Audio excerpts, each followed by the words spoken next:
Right. So in the last lecture, we discussed about the transposition of the great arteries. Okay. कि transposition of great arteries में होता क्या है.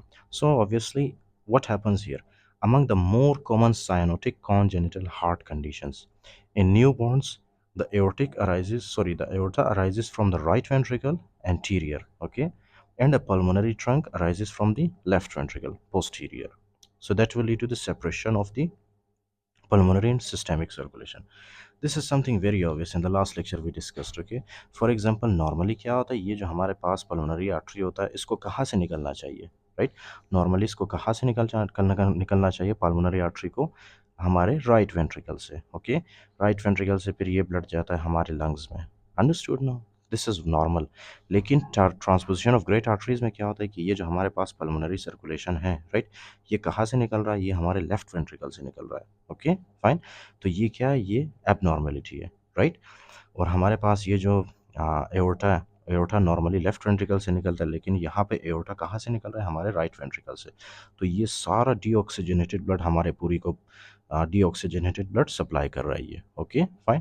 जिसकी वजह से क्या होगा? हमारे फॉर एग्जांपल हैंड्स में, ओके, हमारे लिम्स में, अपर लिम्स में, हमारे लोअर लिम्स में, ओके, लोअर लिम्स में, राइट, ऑक्सीजन की कमी होगी, राइट, ऑक्सीजनेटेड ब्लड की कमी होगी. इसी तरह से अब जो फॉर एग्जांपल बेबी का हेड एंड नेक है, वहाँ पे भी ऑक्सीजनेटेड ब्लड नहीं पहुंचेगा, राइट?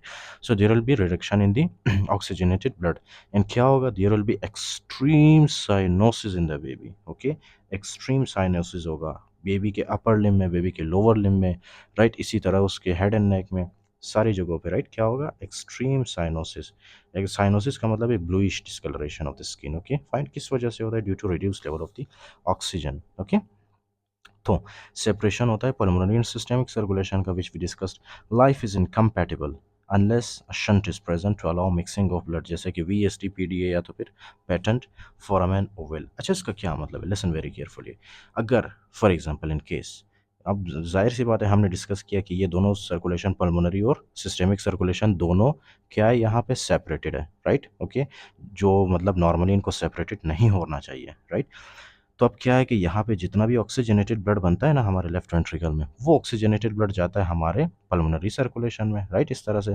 फिर लंग्स में जाता है, फिर लंग्स से वापस हमारे लेफ्ट एट्रियम, फिर लेफ्ट वेंट्रिकल में आता है, राइट. तो ये क्या है कि जो हमारे पास ऑक्सीजनेटेड ब्लड है वो हमारे लोअर लिम, हमारे अपर लिम, हमारे हेड एंड नेक को पहुंच ही नहीं रहा. ओके, नहीं पहुंच रहा. क्यों नहीं पहुंच रहा?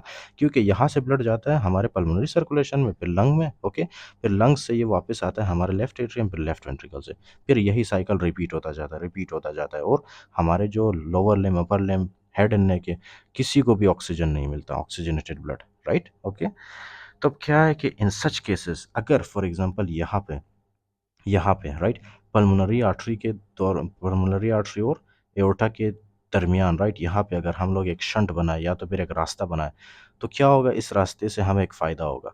यहाँ पे जितना भी oxygenated blood left ventricle push करेगा इनटू द पल्मोनरी आर्टरी, यहाँ से ऑक्सीजनेटेड ब्लड जाएगा पहले इस शंट में, इस रास्ते में, फिर इस रास्ते से होते हुए ये जाएगा हमारे अपर लिम को, लोअर लिम को, हमारे हेड एंड नेक को. Understood now, right?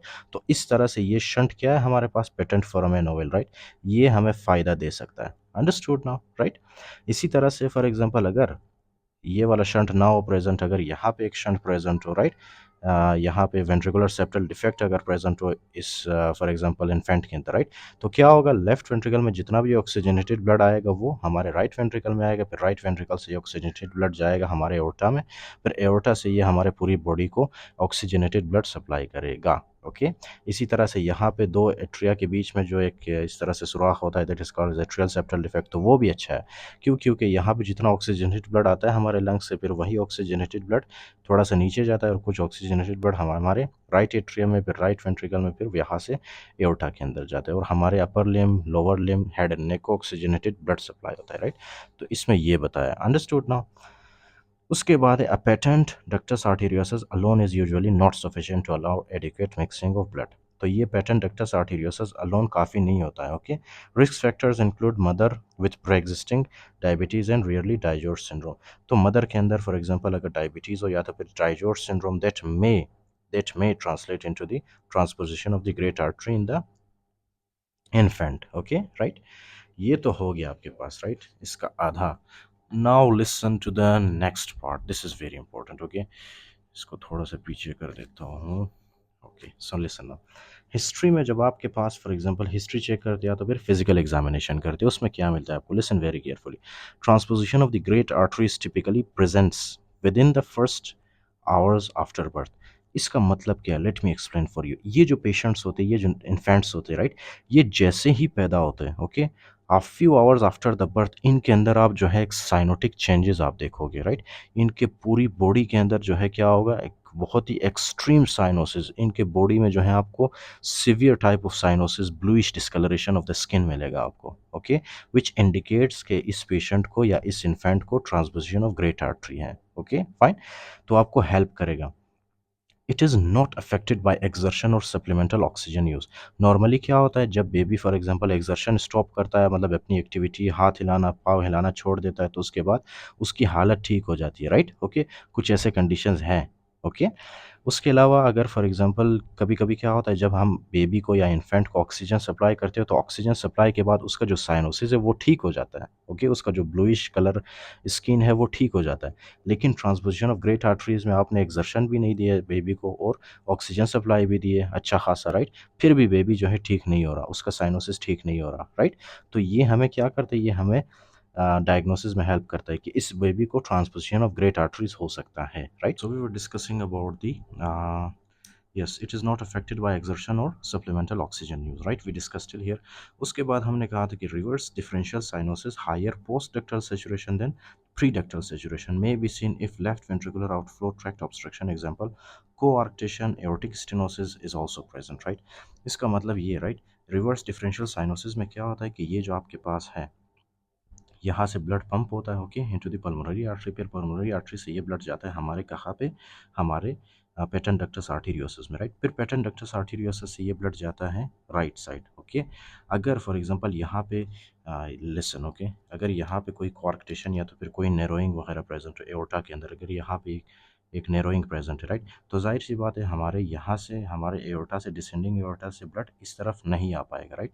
और यहाँ पे कौन से आर्टरीज होते हैं, यहाँ पे राइट सप्लीमेंट आर्टरी है, उसके अलावा जो है आर्टरीज होते हैं जो कि हमारे हेड एंड नेक को सप्लाई करते हैं, राइट ब्लड, ओके, हमारे हेड एंड नेक को ब्लड सप्लाई करते हैं, हमारे राइट लिम्ब को ब्लड सप्लाई करते हैं, फाइन। इसी तरह से एक और आर्टरी यहाँ पे होता है लेफ्ट सप्लीमेंट आर्टरी, जो कि क्या करता है, हमारे लेफ्ट लिम्ब को जाके ब्लड सप्लाई करता है, मतलब हमारे लेफ्ट आर्म को, फाइन।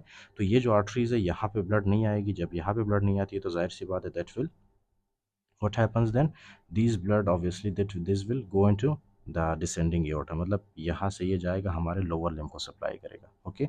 तो क्या होगा, हमें लोअर लिम्ब में हमें साइनोसिस नहीं मिलेगा, और अपर लिम्ब में हमें क्या मिलेगा, अपर लिम्ब में हमें साइनोसिस मिलेगा, ओके फाइन। तो यहाँ पे भी यही बात बताई गई है, फॉर एग्जांपल कि रिवर्स डिफरेंशियल साइनोसिस क्या है, higher post ductal saturation than pre ductal saturation, यानी कि यहाँ पे जो डक्टल सेचुरेशन है, राइट, इसके आगे वाला एरिया, इसको हम क्या कहते हैं, post ductal, okay, post ductal. यहाँ पे आपको सेचुरेशन, ब्लड की सेचुरेशन, ब्लड के अंदर ऑक्सीजन ज़्यादा मिलेगा, और प्री डक्टल यानी कि यहाँ पे जो फॉर एग्जांपल नैरोइंग या मतलब एक स्टेनोसिस प्रेजेंट है, राइट, इससे आगे वाले रीजन में आपको जो हेड एंड नेक, उसके अलावा अपर लिम्स में आपको ऑक्सीजन की सेचुरेशन कम मिलती है, ओके। अच्छा, तो उसके बाद है फिजिकल एग्जामिनेशन जब आप करते हो, इट विल रिवील टेकिपनिया। अब टेपिकनिया क्या, टेकिपनिया का मतलब है increase respiratory rate, right. Progressive hypoxaemia, progressive hypoxaemia, अच्छा टेकिपनिया क्यों होता है, ताकि हमारे बॉडी को सही से ऑक्सीजन नहीं मिल रहा, राइट, तो वो क्या करता है, हमारे respiratory centre and the medulla को, वो मेडुला के अंदर जो हमारे पास रेस्पिरेटरी सेंटर होता है उसको जाके स्टिमुलेट करता है। जब वो रेस्पिरेटरी सेंटर स्टिमुलेट होगा, राइट, तो वो हमारे रेस्पिरेटरी मसल्स को स्टिमुलेट करेगा बाद में, राइट। हमारे रेस्पिरेटरी मसल्स जैसे कि डायफ्राम वगैरह हो गया, राइट, कुछ अदर रेस्पिरेटरी मसल्स है, वो क्या करते हैं, वो जब स्टिमुलेट होते हैं तो they will start contracting relaxing, right, ज़ोर ज़ोर से, तेज़ तेज़, राइट, जल्दी जल्दी। तो that is why we see increase respiratory rate, fine, in the patient. उसके अलावा है प्रोग्रेसिव हाइपोक्सीमिया। प्रोग्रेसिव हाइपोक्सीमिया तो हो गई, ऑक्सीजन की कमी, राइट, ब्लड के अंदर। एंड एक्सट्रीम साइनोसिस, मैंने आपको बताया था ना, इसमें आपको क्या फाइंडिंग मिलती है, एक्सट्रीम साइनोसिस, ओके। पेशेंट में हैव कंजेस्टिव हार्ट फेलियर, जाहिर सी बात है ऑक्सीजन नहीं मिल रहा हमारे बॉडी को, ओके, और हार्ट हमारा क्या कर रहा है, हार्ट हमारा पूरा कोशिश कर रहा है या कि हमारे पूरी बॉडी को ऑक्सीजन मिले, राइट। तो हार्ट ज़्यादा पंप करता है, हार्ट ज़्यादा फॉर एग्जांपल काम करता है, इसीलिए that may lead to the congestive heart failure also. Single loud S2 आपको मिलता है इसमें, ओके। और ये किस वजह से मिलता है? फॉर एग्जांपल नॉर्मली ये है ना आपके पास हार्ट, ओके, ये आपके पास क्या है? हार्ट। और यहाँ पे हमारे पास कौन सा वाल्व होता है? यहाँ पे हमारे पास होता है एओर्टिक वाल्व, इसी तरह है ना, ओके। फिर यहाँ से एओर्टा जनरेट होता है, ये हमारे पास कौन सा वाल्व है? This is the aortic valve, right, aortic valve. अब इस केस में क्या है? इस केस में ये जो एओर्टिक वाल्व है, राइट, ये हार्ट के बिल्कुल सामने प्रेजेंट होता है, हार्ट के ऊपर प्रेजेंट होता है, right, okay. That basically means कि ये जो एओर्टिक वाल्व है ये बिल्कुल हमारा चेस्ट वाल्व के क्लोज में होता है, राइट, चेस्ट वाल्व के बिल्कुल क्लोज होता है ये, ओके। तो जैसे ही हम स्टेथोस्कोप रखेंगे चेस्ट के ऊपर तो हमें जो है क्या सुनाई देगा? लाउड, ओके, S2 हमें सुनाई देगा, राइट, लाउड S2, राइट। क्योंकि ये बिल्कुल चेस्ट वॉल के सामने पड़ा होता है in case of the transposition of great arteries, okay. अच्छा, तो ये आ गया आपके पास सिंगल लाउड S2 आपको मिलता है एंड असिस्टोलिक मरमर। अच्छा, ये S2 इतना लाउड होता है, राइट, ये एओर्टिक वेल्व जब क्लोज होता है ये इतना लाउडली क्लोज होता है कि इसके साथ ये जो पल्मोनरी कंपोनेंट वाला साउंड है ना वो बिल्कुल जो है नेग्लिजिबल हो जाता है, राइट। उसको हम सुन ही नहीं पाते, सिर्फ और सिर्फ हम इसको सुनते हैं एओर्टिक वेल्व के क्लोजर को, right. So that is why it is called a single loud S2। इस दैट बेसिकली मीन्स कि हमें इसमें सिर्फ एक साउंड मिलता है, ओके, सिंगल लाउड S2। हमें पल्मोनरी कंपोनेंट नहीं मिलता उसका। नॉर्मली S2 हार्ट साउंड के कितने कंपोनेंट है? एक A2 है और दूसरा है P2। तो जब हम स्टेथोस्कोप रखते हैं, जो एक्सपर्ट्स होते हैं वो A2 को भी सुनते हैं जब स्टेथोस्कोप रखते हैं, राइट, चेस्ट पे, और P2 को भी सुनते हैं, राइट। लेकिन इसमें हमारा A2 कंपोनेंट इतना लाउड होता है कि वो P2 को बिल्कुल इग्नोर करता है, right. And systolic murmur only if co existing with ventricular septal defect. इसका क्या मतलब है कि फॉर एग्जांपल जब यहाँ से हमारे लेफ्ट वेंट्रिकल से वेंट्रिकुलर सेप्टल डिफेक्ट के थ्रू ब्लड आता है हमारे राइट वेंट्रिकल में, तो ये एक प्रेशर के साथ आता है, और वो प्रेशर क्या करता है? सबसे पहले वो ब्लड लगता है इन दीवारों के साथ, फिर वही प्रेशर वाला ब्लड आता है इस दीवार के साथ रखता है, राइट, ओके। तो टर्बुलेंस की वजह से क्या है कि हमारे हार्ट में एक वाइब्रेशन प्रोड्यूस होता है जब ब्लड इनके वॉल्स के साथ लगता है, राइट, तो एक वाइब्रेशन प्रोड्यूस होता है, उसी वाइब्रेशन को हम मरमर कहते हैं, राइट, ओके। तो हमें कभी कभी क्या है कि सिस्टोलिक मरमर भी मिलता है, ओके, अगर वेंट्रिकुलर सेप्टल डिफेक्ट हो तब। तो डायग्नोसिस में आप क्या करोगे? सबसे बेस्ट डायग्नोस्टिक टेस्ट इसके लिए क्या? Echocardiography, best initial test, right, okay. ये क्या हमें दिखाता है? Showing abnormal formation of the great arteries. ये हमें दिखाता है कि फॉर एग्जांपल जो हमारे पास पल्मोनरी आर्टरी है वो लेफ्ट वेंट्रिकल से निकल रहा है और जो एओर्टा है वो राइट वेंट्रिकल से निकल रहा है। इसके थ्रू आप आसानी से देख सकते हो। Classical chest x-ray may show a heart with an egg on a string appearance, right.